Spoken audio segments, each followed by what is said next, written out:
Alabado sea Jesucristo, sea por siempre bendito y alabado. Por la señal de la Santa Cruz de nuestros enemigos, líbranos, Señor Dios nuestro, en el nombre del Padre, del Hijo y del Espíritu Santo. Amén. Queridos hermanos, hemos llegado a nuestro episodio número 17, en esta tercera fase de conocimiento de nosotros mismos.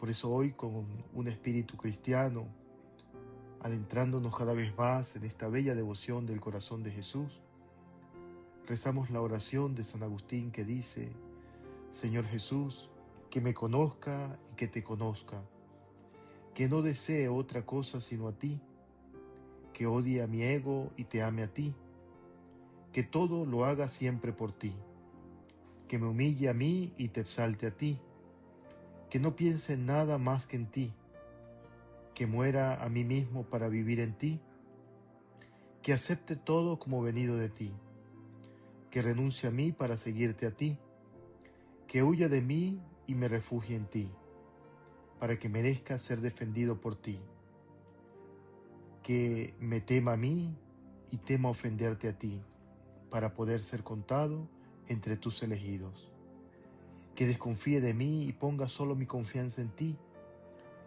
que obedezca a otros por amor a ti, que no me apegue a nada sino solo a ti, que quiera ser pobre por amor a ti. Mírame para que yo te ame, llámame para que yo te vea, para que por toda la eternidad goce de ti, que te conozca y me conozca, Señor. Amén.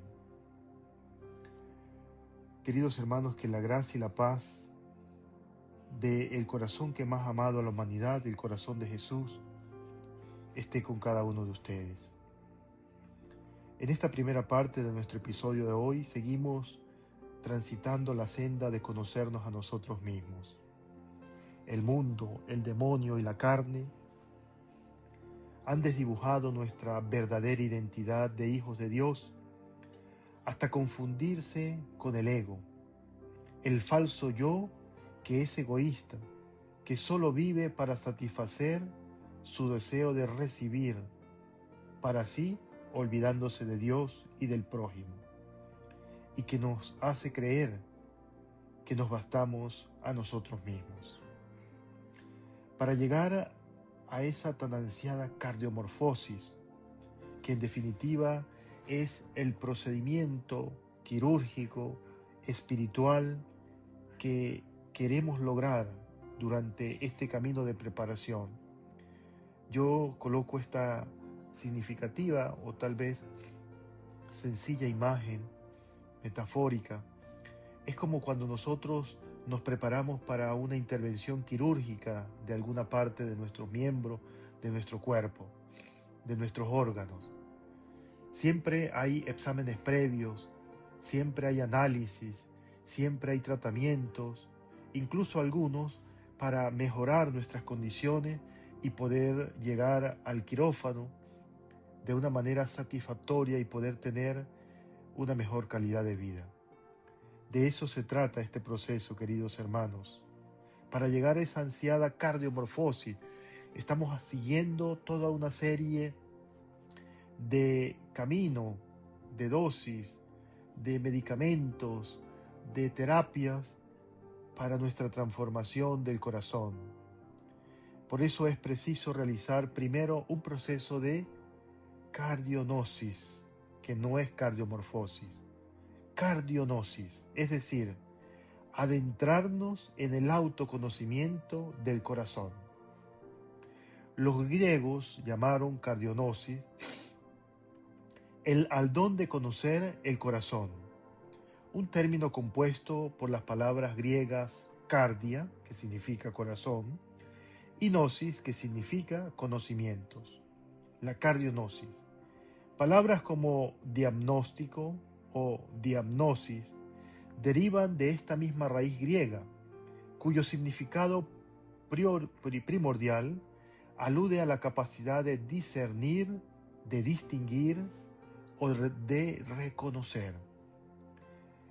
Cardionosis es también un carisma, un don místico raro y escaso que han tenido los grandes santos, el don de leer los corazones, el conocimiento de los secretos del corazón. Baste leer la vida de los santos de la talla de Santa Teresa de Ávila, de San Juan de la Cruz, del Santo Padre Pío, del Santo Cura de Ars, del Beato Santiago Alberione, a quienes por la gracia de Dios y su pureza de intención le fue concedido el poder ver o leer o saber lo que pasaba en el corazón de la mente de las personas, sin que éstas les hayan dicho ni siquiera una sola palabra. Este es un don que viene de Dios para las almas puras.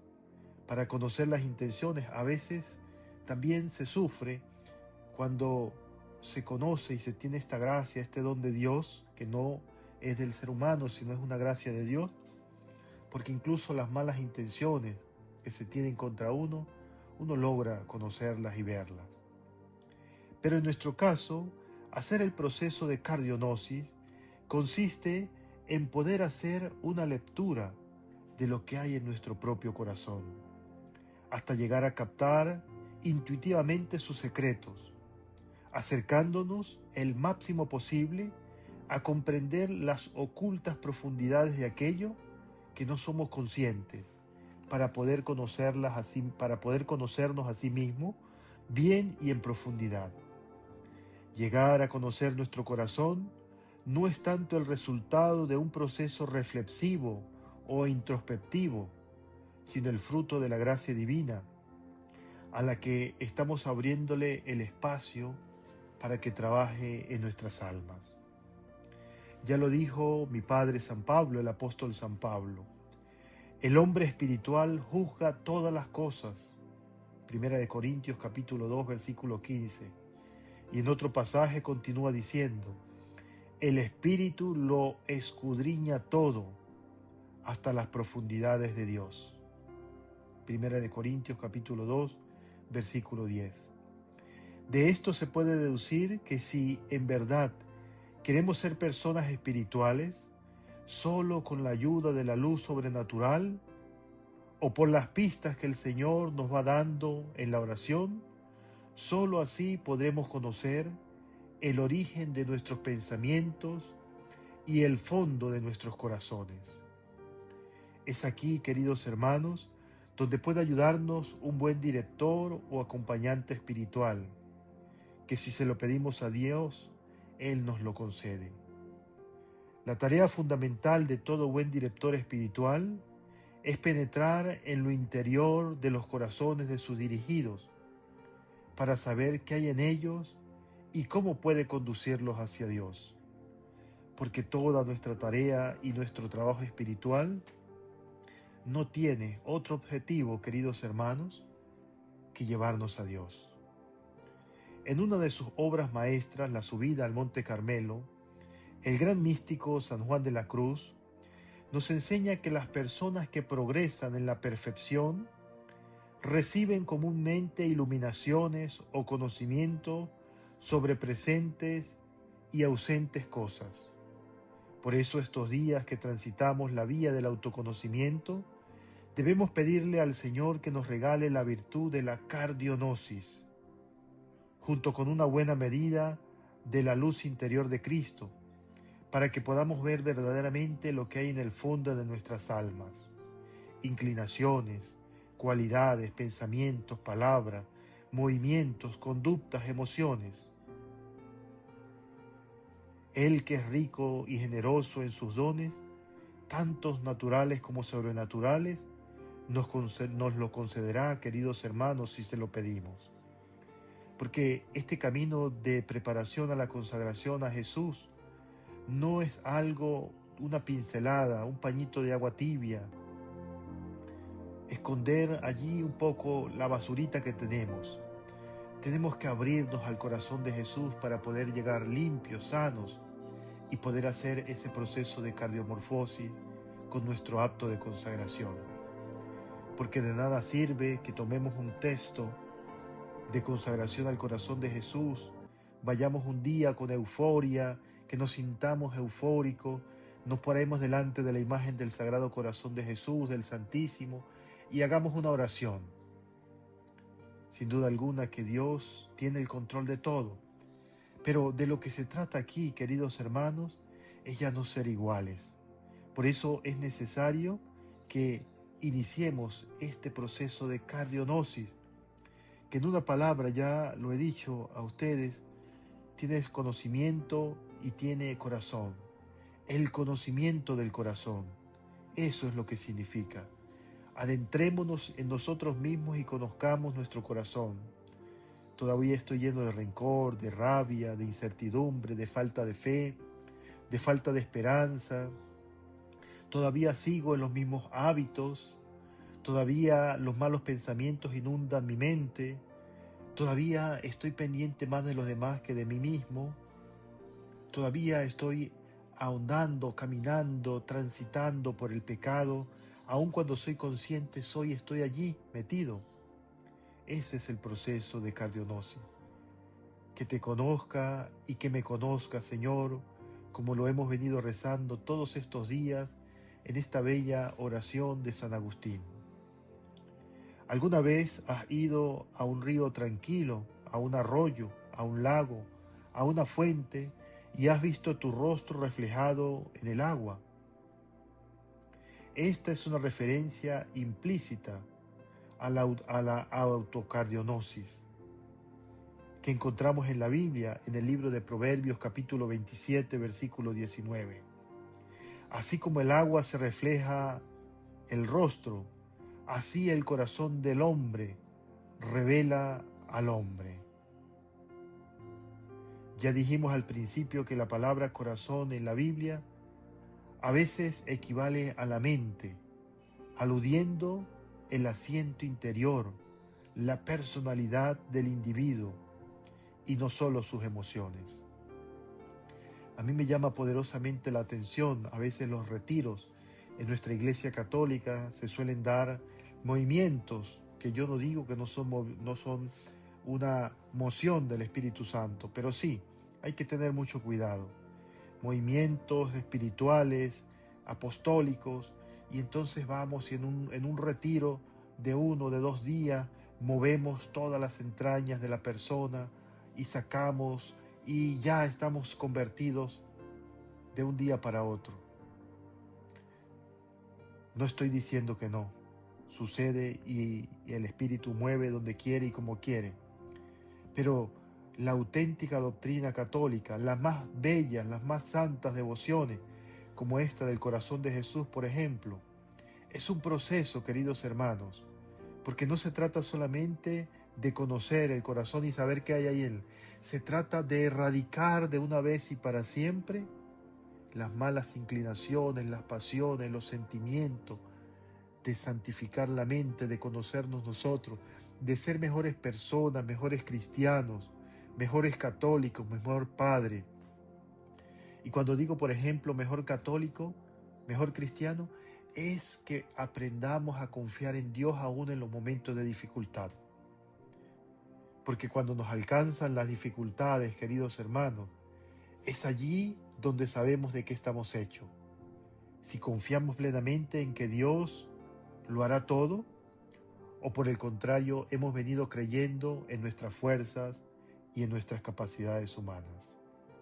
Por eso hoy meditamos esta bella letanía del corazón de Jesús que dice: corazón de Jesús, de cuya plenitud todos hemos recibido, ten piedad de nosotros. Recibir la inagotable plenitud de Jesucristo se refiere, queridos hermanos, a la totalidad de los atributos de Dios que habitan en Cristo: el amor, la verdad, la santidad, el poder, la sabiduría, lo grande, lo santo, lo puro. Y nos llegan a través de su gracia, de una provisión continua y constante, que San Juan en el Evangelio describe como gracia sobre gracia. El apóstol San Pablo, mi padre, como gran conocedor de los insondables misterios del corazón de Cristo, llegó al punto de expresar que para él la vida es Cristo, es decir, el sentido pleno de la vida que él quisiera dar a conocer a los hombres cuando afirma: sufro dolores de parto hasta haber engendrado a Cristo en ustedes. Lo dice en la carta a los Gálatas, capítulo 4, versículo 19. Es decir, que hasta que cada uno reciba la plenitud de los dones de Cristo, sabiduría, justicia, santificación, redención y tantas otras, por eso añade el apóstol, cuando aparezca Cristo en la vida de ustedes, entonces también ustedes aparecerán gloriosos en Él. Por eso, si no somos lo suficientemente receptivos y humildes, pudiéramos correr el riesgo de pasarnos la vida entera llenando nuestros vacíos existenciales con las criaturas o las cosas de este mundo, en lugar de descubrir que la fuente de toda la plenitud y autorrealización está en el corazón de Cristo. ¿Cuántas personas, cuántos de nosotros nos llenamos con cosas del mundo? Compramos un objeto, compramos otro, una ropa, otra ropa, nos mudamos de un lugar, vamos a otro lugar, no me gusta esta iglesia, voy a la otra, no me gusta esta devoción, voy a la otra, me dijeron que aquel santo era milagroso, me voy con aquel, llenando vacíos existenciales, queridos hermanos, cuando no hemos comprendido que la autorrealización está en el corazón de Cristo, en el Santísimo Sacramento, está y se quiere dar a cada uno de nosotros para que seamos mejores. Pero si no somos suficientemente receptivos, repito, humildes, pudiéramos correr el riesgo de pasarnos la vida llenando nuestros vacíos existenciales con cosas del mundo. De allí que San Pablo en la carta a los Efesios, capítulo 3, nos ha deseado el más grande de todos los parabienes, que conociendo el amor de Cristo, que excede toda ciencia, seamos llenos de toda plenitud de Dios. Causa ejemplar. Su ejemplo de vida es digno de meditación e imitación. Santo Tomás de Aquino, en la Suma Teológica, demuestra que en Cristo se encuentra la plenitud de la vida de Dios, siendo que Él es la causa ejemplar, es decir, el ejemplo de vida que es un digno de meditar. ¿Cuál es la causa? Una causa meritoria. Por los méritos de su entrega generosa al suplicio redentor, nos ha merecido la vida entera. Y la causa eficiente, pues Él es quien viniendo a nosotros, nos transforma con la gracia de su Espíritu. Hoy tenemos como tarea meditar esta frase que es nueva en nuestro camino, la cardionosis, el conocimiento del corazón. Ir a nosotros, no se trata de ir a conocer los demás, se trata de conocernos a nosotros mismos y decirle con un corazón abierto: ábreme, oh Jesús, tu sagrado corazón, muéstrame sus encantos, úneme a él para siempre, que todas las respiraciones y palpitaciones de mi corazón, aun cuando esté durmiendo, te sirvan como testimonio de mi amor y te digan sin cesar: Señor, te amo. Recibe el poco bien que hago. Dame la gracia para reparar el mal que he hecho, para que te ame en el tiempo y te alabe por toda la eternidad. Amén. Y que la bendición de Dios Todopoderoso, Padre, Hijo y Espíritu Santo, descienda y permanezca con cada uno de ustedes, queridos hermanos, hijos espirituales. Amén. Sagrado Corazón de Jesús, en ti confío.